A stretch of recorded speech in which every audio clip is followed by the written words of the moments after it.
If there's one thing we know about Hampton Roads, it's that we're an amazing area with a lot of different cities and counties, but if I'm keeping it real, we've got a bit of an identity crisis. Are we coastal Virginia? Are we 757, Tidewater? Or is it our favorite Hampton Roads? Either way, we are very connected by way of bridges and tunnels, but how well are we actually connecting on a community level? How often are we sharing our success stories and shining a light on our communities? When was the last time you met someone and really connected to what they're doing? It's okay if your answer is, I can't remember. That's why we're here. I'm Stephen Abbitt. And I'm 𝐂𝐚𝐬. We're both realtors with Abbitt Realty who love to serve our community. We're here to keep it real and share all things 757, from real estate to community and everything in between. Let's get connected, Hampton Roads. All right, everyone. Well, welcome back to the podcast. Today, we're so excited to feature Abbitt Management, our sister company that specializes in property management solutions. We have with us Matthew Abbitt, Senior Property Manager, and Shirley Smith, Principal Broker. Welcome, y'all. Well, thank you, Stephen. Good to be here. Good to see you guys. And Kara, I think you're going to start with the first question. I am. We're going to go ahead and get to know you guys a little bit better. So let's start off with you, Shirley. Where is home originally? And if it's not in Hampton Roads, we want to know where it is. Okay. Originally, it was in North Carolina. And the reason that I'm here in the Hampton Roads area is because when my husband and I got married, he was in the shipyard in the apprentice school. He was in his second year there. And so when we got married, I relocated from Raleigh to Newport News, and we've been here ever since, so we consider this home now. I love it. I've got to follow up to that. So how long have you been in Newport News? 54 years. Wow. That's amazing. So it is truly yeah, home. I'll say it is home. It is home now. Aw. Do you go to Raleigh a lot? No, not so much. Gotcha. Well, we're glad to have you. Well, thank you. It's so good to be here, and it's good to call this area home. It is the best. Absolutely. All right, Matt, a question for you. So part of the purpose of this podcast is that we want to get the message out about why Hampton Roads is so amazing and so special. So for you personally, what's your favorite local spot that you consider to be a real hidden treasure that you think the listeners should hear about today? Gee whiz, that's a toughie because that's having to narrow it down to one spot. And, you know, we have so many great places here. I mean, you know, we've got the Virginia Living Museum, we've got the Mariners Museum, and so many different places. But if I have to truly answer, I believe there are two places. And I just can't say one, so I'm going to have to That's okay. share two. And We'll the first is going to be surprising to most, but it's Buckrow Beach. And it's actually the mornings of Buckrow Beach. It's actually a Saturday morning down on the beach, really before the crowds arrive. Not many people, just seems like it's the locals and they're walking their dogs. And there I am with a book and no cell phone, and it's peace and it's quiet and it is a spot.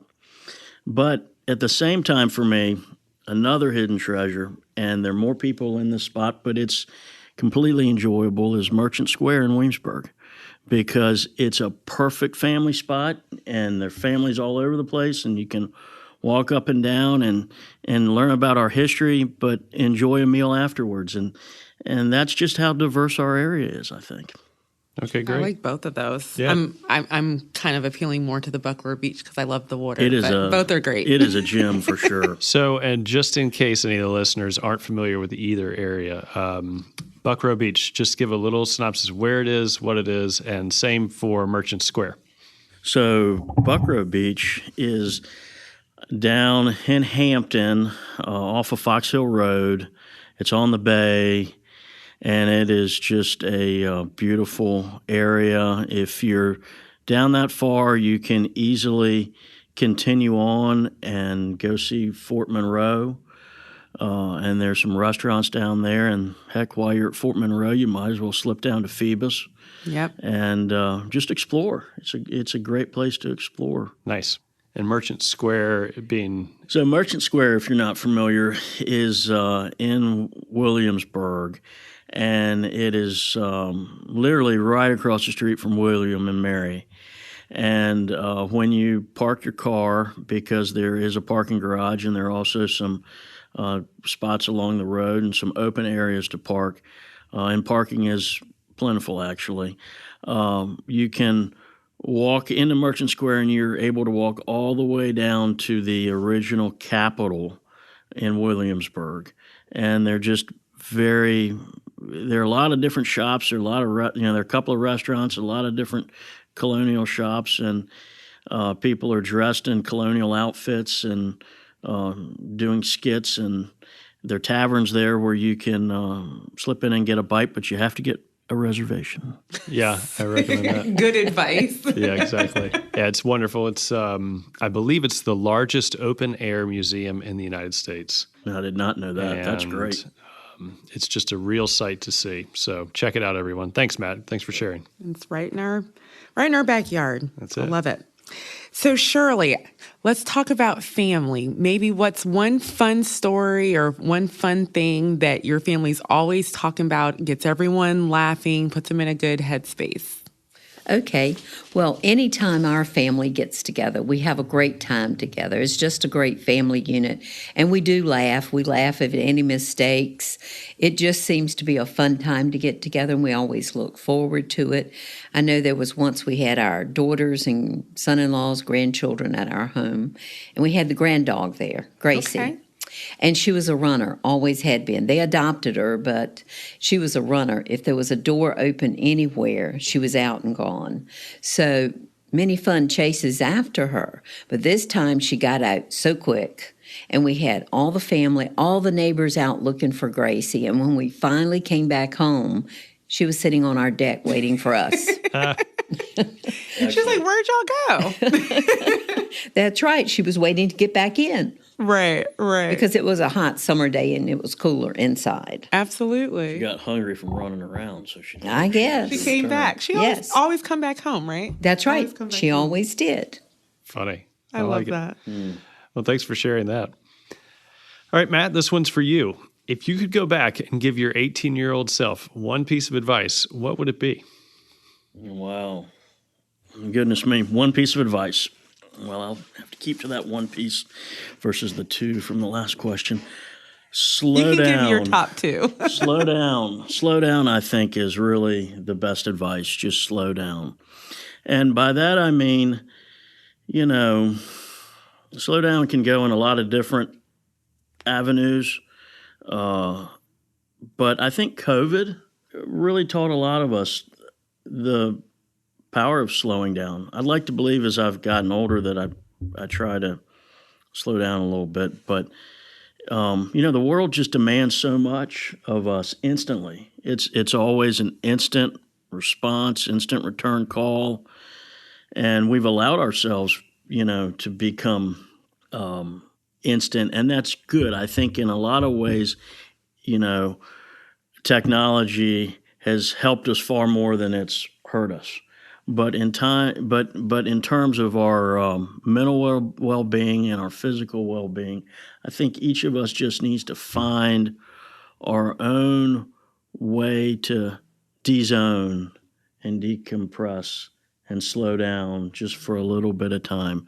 And I hope COVID did that for people, because I think mentally that's really important. Yeah. Good advice. I hear self-care in there. There you right? go. You Yeah, have A to- lot that's of right. that. You Yes, have to ma'am. And focus that's a on good that. point for sure. Thanks for the reminder. Yeah, that's right. So, question for both of you. How long have you been in property management? This is a tricky question because now you're trying to age us. You're I'm trying not to age us. I'm trying to see how much vast experience we have with us. So, Shirley, Okay, well, I've been in property management since 1979. I started my career in property management with Abbitt Management and still here. I was in the accounting department to begin with and then gradually moved to the rental home department and then all of property management. And it's just kind of been a passion. It just kind of grew on me.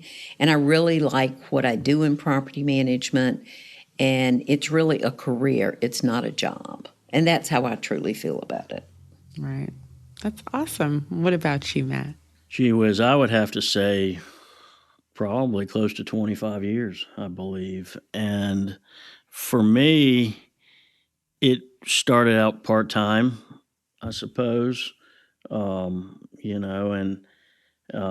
kind of then became full-time. But like Shirley, we love it for probably the same reason, even if I think with Abbitt, what's so different maybe than other companies, and this takes us a little bit away from the question, is that we really have a team-like way in which we operate.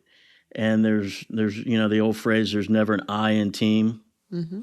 And certainly in our property management division, I don't think any of us have ever been I's.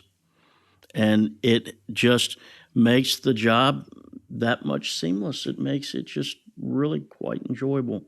And, that's one thing I really greatly have enjoyed over the years.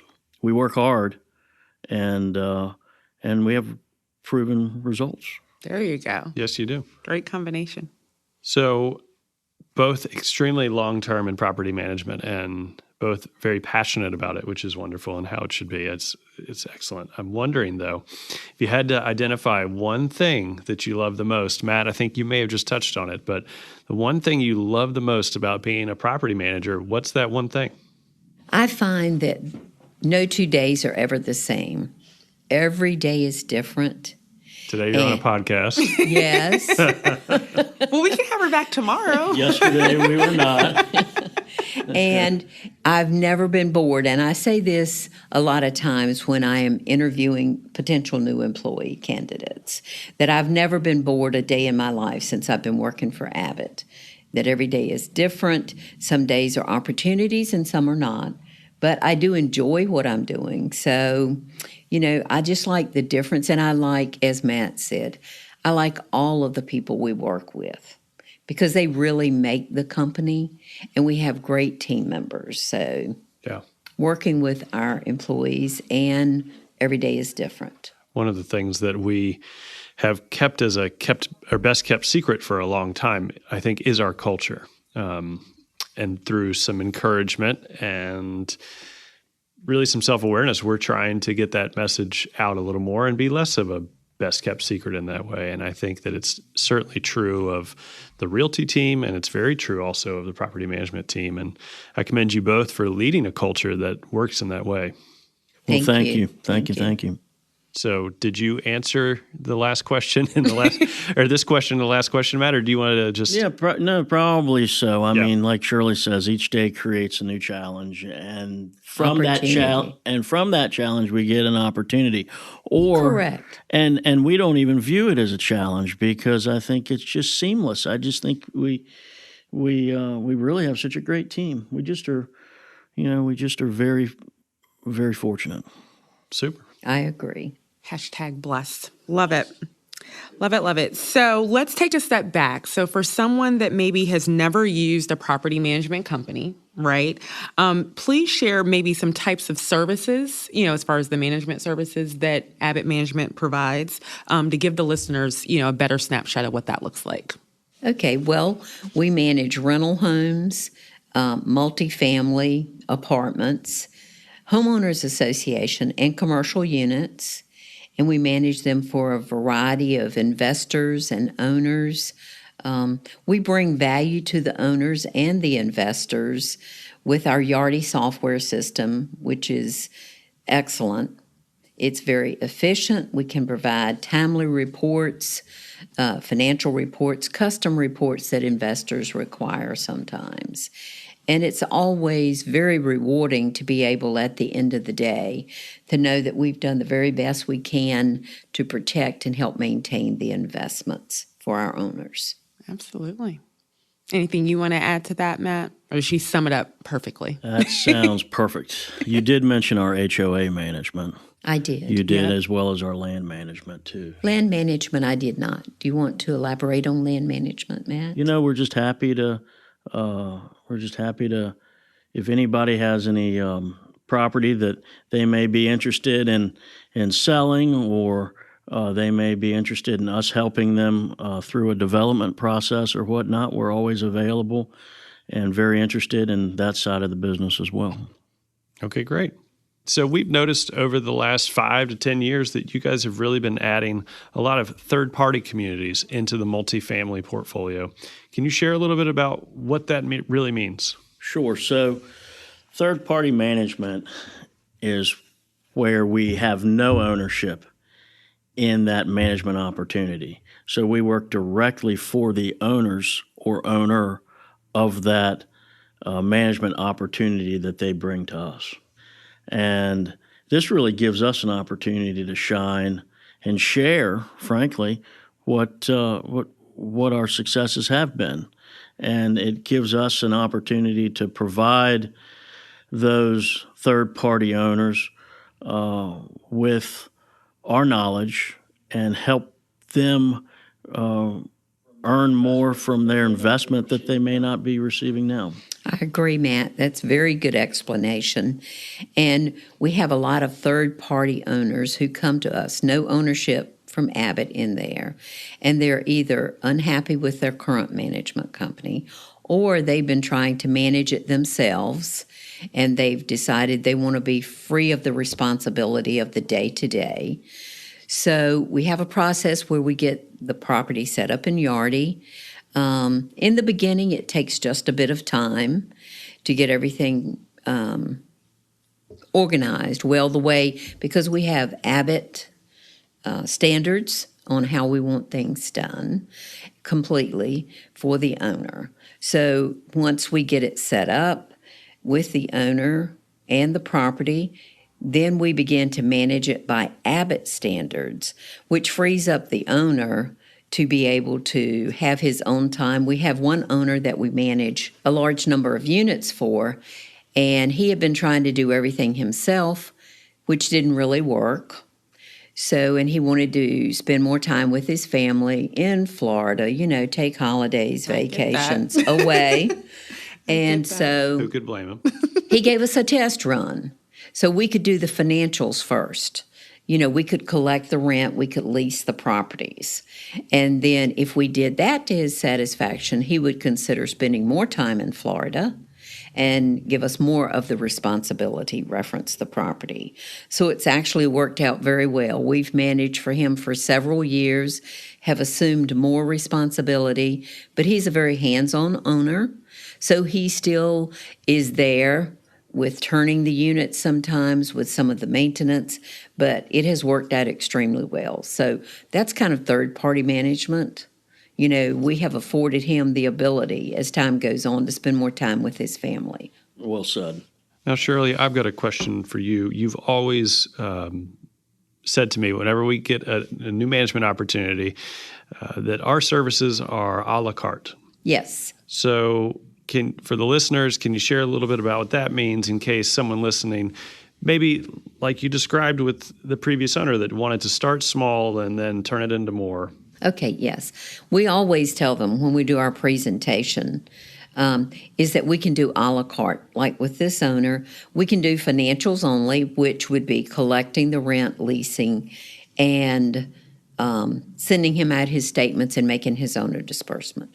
Or we can do just the leasing. We do have some areas where we just qualify and lease in the rental homes. We call it a finder's fee. And we qualify the applicant. We have them sign the lease, and then everything goes back over to the rental home owner. In the apartments, we have some where they want us to do everything, which would be the leasing, collecting the rent, the legals, financials that go out every month to them in a timely manner on the same schedule. If they require custom reports, some of their investors prefer some reports different than the ones we normally give them. Our accounting department will go in and create that report, that custom report that the owner is looking for. And that custom report may be what he is used to, accustomed to. Also, those reports work better for him at year end when he turns over all of his income and expenses to his accountant. And we do work closely with the owner's accountants for whatever they need become, at year end and everything. Tax season. Yes, that wonderful tax season. Yes, So. we love Well, and it. it's great flexibility to be able to cater specifically to whatever they're needing. That's So right. awesome. A la carte. Whatever they request, we can customize in the Yardi system to give to them. And does that include maintenance services? Yes. Yes. They can have their own maintenance, which a couple of them prefer to control their expenses the way they want them. So they can have their own maintenance team, or we can do the maintenance for them with on-site maintenance, depending on the number of units. And that way we would know whether they need their own maintenance technician on their payroll, or if we can do it in conjunction with other sites and share the expense. I think it's a moment also to highlight, not only are you two very, very tenured with the company, but a lot of your apartment management team on site, whether it be in the leasing offices or in the maintenance departments, a lot of those individuals are very tenured as well. So anything you'd want to share about that and how that can benefit the owner? Okay. On a recent interview with a potential owner for apartment community, the manager that we would have in that property there has been with us almost 10 years. Maintenance tech and supervisors have been with us over 10. So I think our long-term loyal employees who are very knowledgeable about their duties, their daily duties, really makes a difference. It's not like you have someone that stays with you for 30 days and leave. We don't have a high turnover of employees. And I think that speaks well of Abbitt, the company, and our guidelines that we have. I think there's a lot of continuity to process, and that seems to help provide that Abbitt Gold standard that we always strive for with every management agreement we have, whether it be one rental home or 75 units in Norfolk, whatever the case may be. That's correct. Very good. So let's talk about like geographical location, because our listeners could be all over the place. You know, the whole, I think, target audience, of course, is Get Connected Hampton Roads. But talk about, where do your services reach? Is it just the Virginia Peninsula, or does it go beyond that? That's a good point. I think it's great for the listeners to understand that we do have a larger footprint than they may be aware of in terms of where we have been and continue to be. Of course, we manage well throughout the peninsula and into the south side, and maybe they're not aware of our being on the other side of the water. But we also are out of state. We've managed throughout Georgia, communities throughout Georgia, as well as into Tennessee. Presently, we have a pretty nice management team in North Carolina that does a marvelous job for us. And we also manage on the Eastern Shore. So we certainly have a good footprint. Where did I miss, Shirley? Well, we have quite a large number of rental homes over in Gloucester. That's right. And we have some in Williamsburg and in Suffolk. So that's the general Hampton Roads area. I think you did well on that, Matt. So basically just give you a call and go from there. Absolutely. We're more than happy to come see what we can help manage for you. Yes. And I'd just like to say, again, promoting the Yardi software, it's real time. So Matt can sit at his desk, I can sit at mine. We can view right then whether the property is in Georgia or Tennessee or in Hampton or Newport News. We can sit at our desk and we can see that the rents have gone in. We can see who's not paid or who has paid the rent. We can see the work orders that are in the systems, how many they have completed this week. So I think being able to have the software that makes us, even though we're here in Newport News and the property could be in Tennessee, we can manage it that way. And it's all about having the right team members on site. You can travel there and go there to inspect, but you can also sit at your desk here and manage that property as well. In real time. Yes. Well, it's kind of what he was talking about before about the technology, and I'm hearing systems, right? Yes. So the right systems are in place to be able to handle that wherever it might be. And we have the right systems, and we have loyal long-term employees that we trust and They do a very good job, I think. And these systems were in place before COVID. COVID didn't hinder our systems. No, because of our systems, we never had to lay one employee off. We never had to reduce the hours for any employee or close any shops. Now, we did lock our doors some, but we still communicated online, by phone. And I have to say, I don't think we missed a beat. And our third-party folks certainly did benefit from that technology also. Yeah. And that's just, been very helpful. And I think in some ways it may have been unexpected. Good. So you worked safely and successfully. That's right.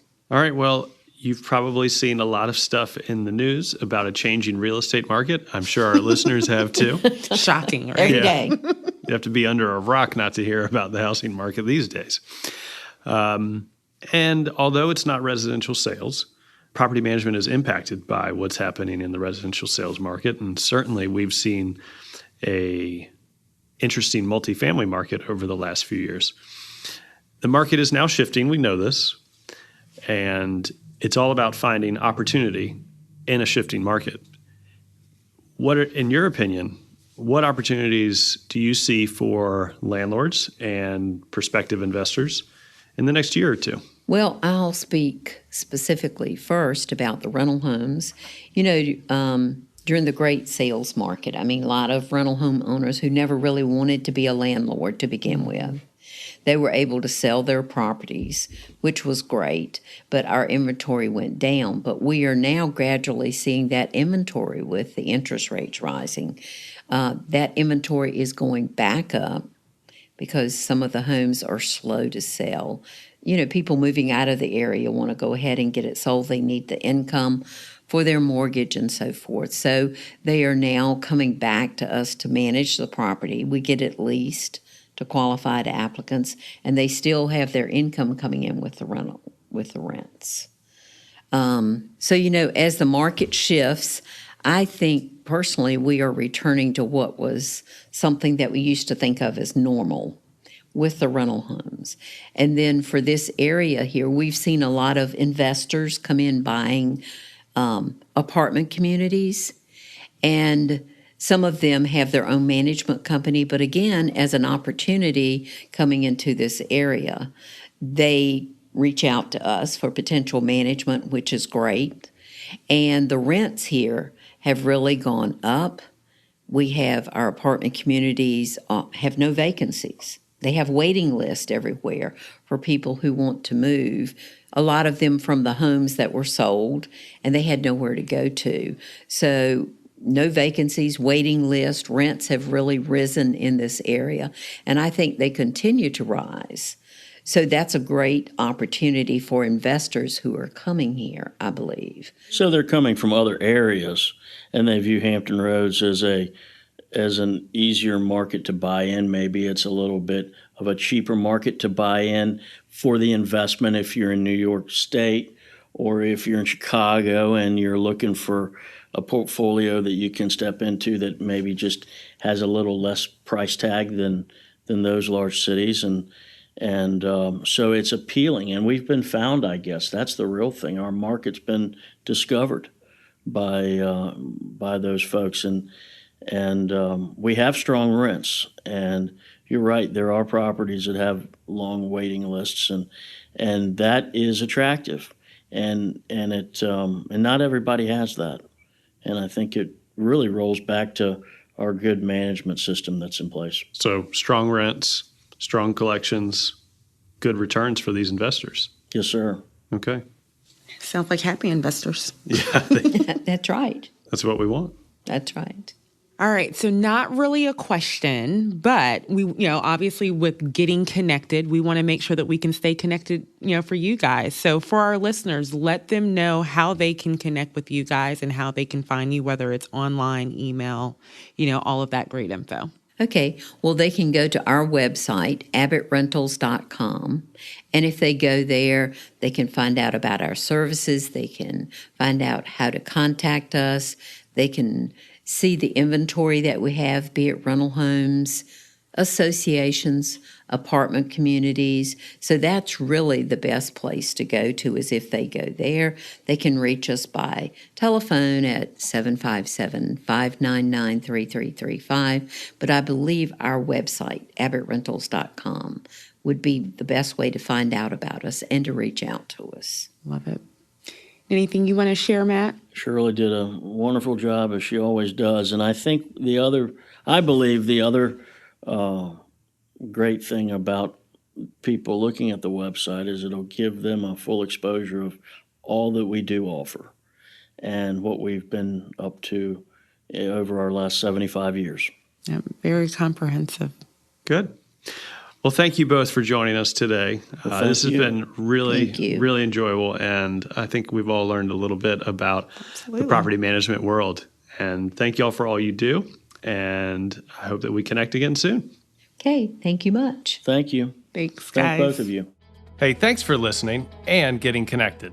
This podcast is provided by Abbitt Realty, serving Hampton Roads in real estate since 1946. Please stay connected with us on social at Abbitt Realty. See you next time.